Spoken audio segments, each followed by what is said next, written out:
Les migrants originaires d'Afrique subsaharienne sont environ 20 000 en Tunisie. Les 2 tiers viennent de Côte d'Ivoire et nombreux sont déterminés à rejoindre l'Europe. Ces derniers mois, un pic de départ a été observé. Les candidats se pressent pour tenter la dangereuse traversée de la Méditerranée, comme ici depuis le port de Sfax. Ouais, je cherche un meilleur avenir pour ma famille, au fait. Pour avoir au moins, comment on appelle là, un avenir radieux pour l'enfant. Étant ici, c'est pas évident. C'est pas évident.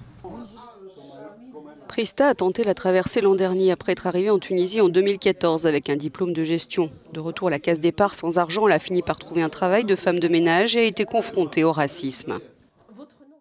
C'est tellement difficile, c'est aux yeux de d'autres personnes, c'est mal vu de traverser la Méditerranée. Mais nous nous sentons en sécurité aujourd'hui de prendre le risque de traverser la Méditerranée pour aller de l'autre côté, où on sera mieux vu, où on sera mieux traité en Europe, en Italie, en France, partout ailleurs.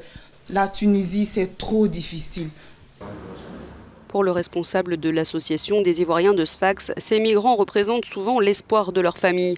Et ils ont été trompés dès le départ.